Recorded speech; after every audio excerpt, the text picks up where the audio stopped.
Hola a todos, en este video les voy a mostrar cómo se calcula el riesgo del portafolio. Ya ahí lo hicimos con el retorno y vamos a hacer el riesgo. Para eso he incluido aquí algunas celdas en blanco para poder tener espacio para trabajar y voy a empezar calculando las volatilidades o más bien las varianzas, tanto del mercado, que es el Standard Poor's, como de cada uno de los activos que tengo.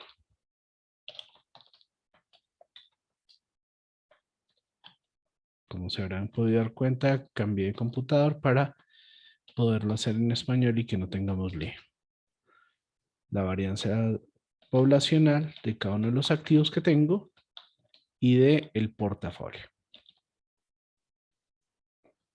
Y podría sumar para estar seguros que siempre nos esté dando 100%. Perfecto. Y voy a calcular ahora el beta de cada uno de los activos con respecto al portafolio. Recuerden que el portafolio o el mercado está representado por el Standard Poor's. Voy a usar la función pendiente, en donde el conocido lleva a ser los datos de rentabilidad de cada uno de los activos y el conocido de X va a ser siempre. Y por eso estoy fijando la rentabilidad del Standard & Poor's. Voy a hacer exactamente lo mismo para el portafolio. Y voy a calcular el riesgo sistemático.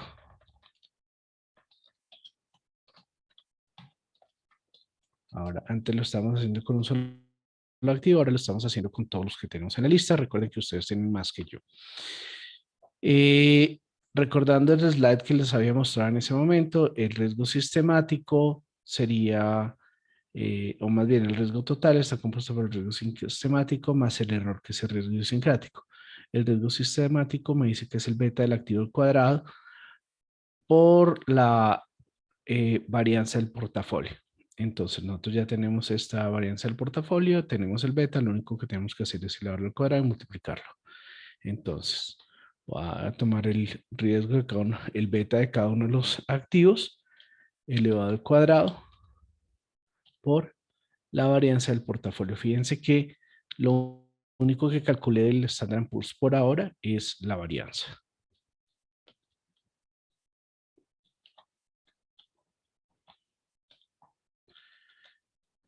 Ok.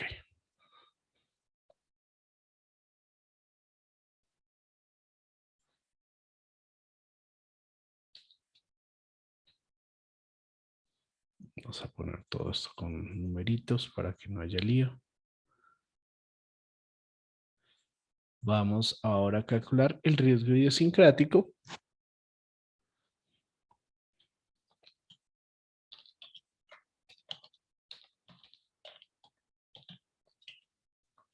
Y el riesgo idiosincrático, según nuestro slide, es, necesito calcular la correlación. Entonces, antes de calcular el riesgo idiosincrático, voy a calcular la correlación.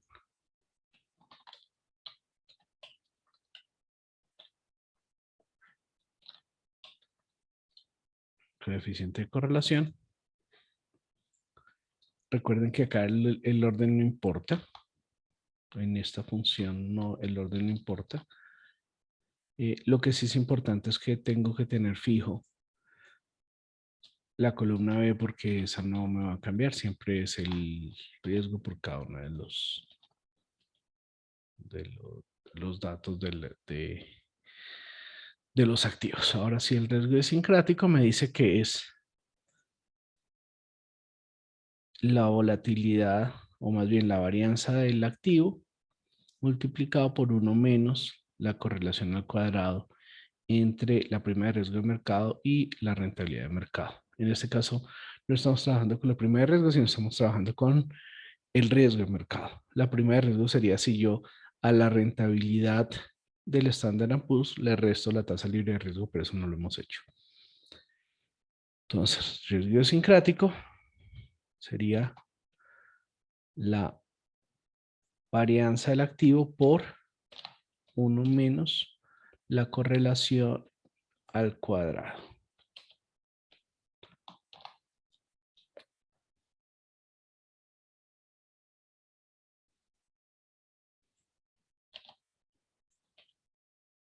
Muy bien. Creo que me quedé con poquitas celdas. Voy a incluir otras celdas para calcular, volver a calcular el riesgo total. El riesgo total sería la suma de riesgo idiosincrático más riesgo sistemático. Y la idea es que me tiene que dar lo mismo que me da la varianza. Si se dan cuenta aquí se cumple eso. Podríamos chequear que den lo mismo para estar seguros que estamos trabajando bien. Nos da 0. Y voy a copiar acá. Listo. Bueno, ya tengo entonces el riesgo total, el riesgo idiosincrático, la correlación, etcétera. Y quiero mostrarles varias cosas. La primera es, ¿qué pasa con el beta? Nosotros habíamos, o les había mostrado en el video anterior, cómo cuando uno calcula el promedio de las rentabilidades, aquí acuérdense que esto está haciendo promedio porque tengo iguales participaciones. Si tuviese una ponderación diferente, tú tendría que usar suma producto para poder tener el promedio ponderado. Pero bueno, aquí en este caso, como tengo iguales ponderaciones, puedo calcular un promedio y se van a dar cuenta que me da lo mismo que hacer el ejercicio del promedio de los datos. Y eso se va a cumplir también para el beta. Si se dan cuenta el beta, perdón, me quito la formulación acá y pongo más bien más ceritos. Si se dan cuenta, aquí me está dando el mismo dato. Pero si lo hago para la varianza del portafolio, el riesgo total ya no es lo mismo. Fíjense que aquí la varianza del portafolio me está dando diferente al promedio de los datos. ¿De acuerdo? Es más, si lo ponemos en porcentajes para poder entender un poco más el número, nos está dando que es de 0.0554%, mientras que este me está dando 0.31%. ¿Qué me está indicando esto?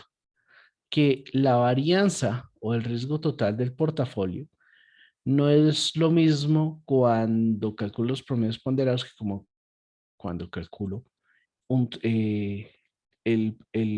la varianza del portafolio dados los datos que tengo. ¿Por qué sucede esto? Miremos ahora el riesgo sistemático. El riesgo sistemático tampoco me está dando lo mismo. El riesgo sistemático del portafolio me está dando, ok, 0.27. Y el riesgo total y el riesgo sistemático. Miren lo que nos está pasando acá. El beta me está dando igual. ¿Eso qué significa? Que cuando yo agrego activos a un portafolio, lo que va a pasar es que dependiendo si agrego activos más riesgosos o menos riesgosos, el portafolio en su riesgo sistemático va a aumentar o disminuir su riesgo en proporción a ese activo que estoy metiendo. Es decir, si meto, por ejemplo, un activo con mayor riesgo, con un beta superior a 1, pues el riesgo sistemático se me va a aumentar. Ahorita está en 0.27, seguramente me va a quedar superior a 0.27. Si meto un beta por debajo de 1, o por ejemplo muy cercano a 0, 0.05, pues ese riesgo, ese beta se me va a disminuir. Ahora, ¿qué pasa con el riesgo idiosincrático? Si ustedes se dan cuenta en el riesgo idiosincrático, eh, voy a volver a poner esta fila también en porcentajes. Miren lo interesante. Cada uno de los activos que yo estoy teniendo acá, y fíjense que fueron los que ustedes escogieron, tiene un riesgo idiosincrático superior al riesgo idiosincrático del portafolio.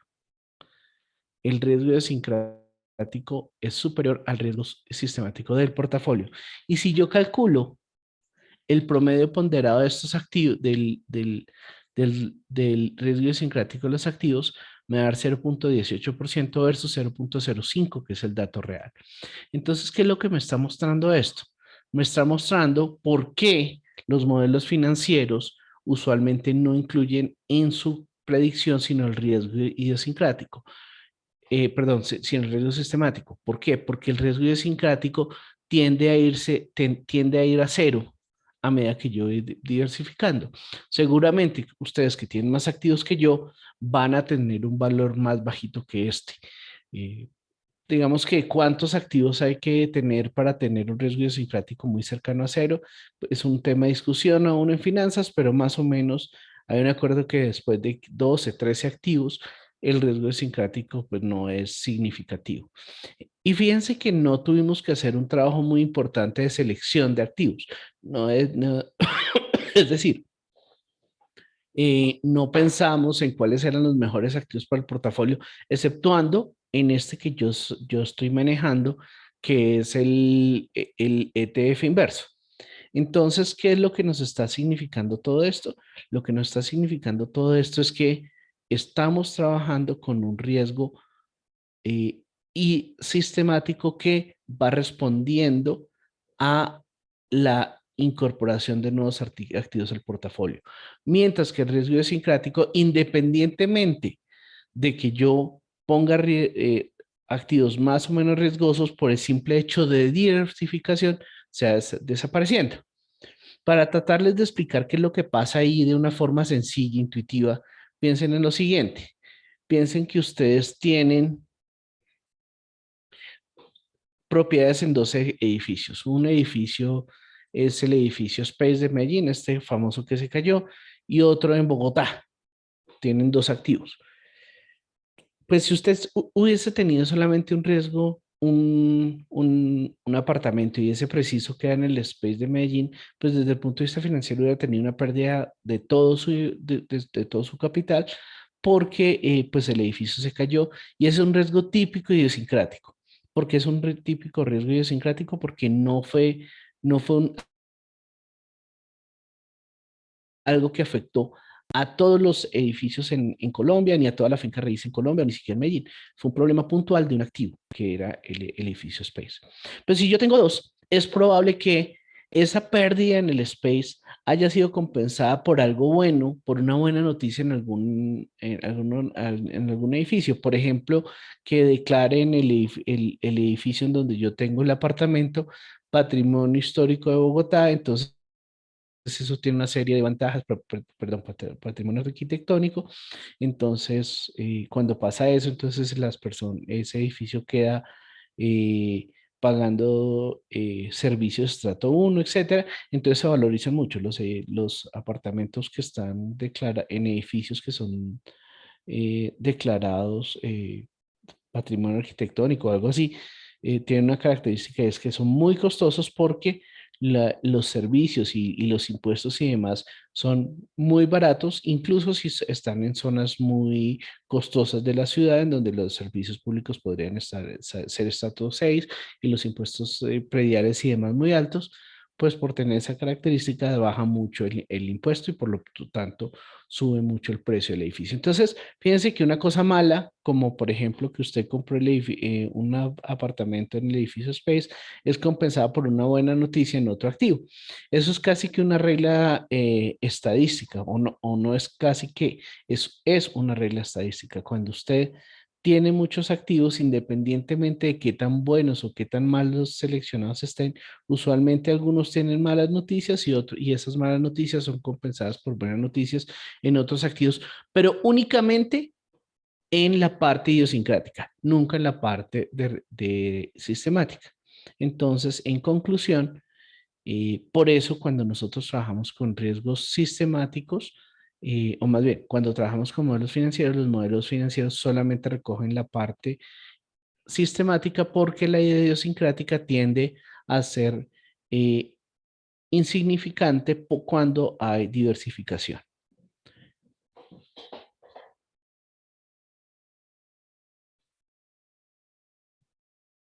Muchas gracias y voy a parar este video acá.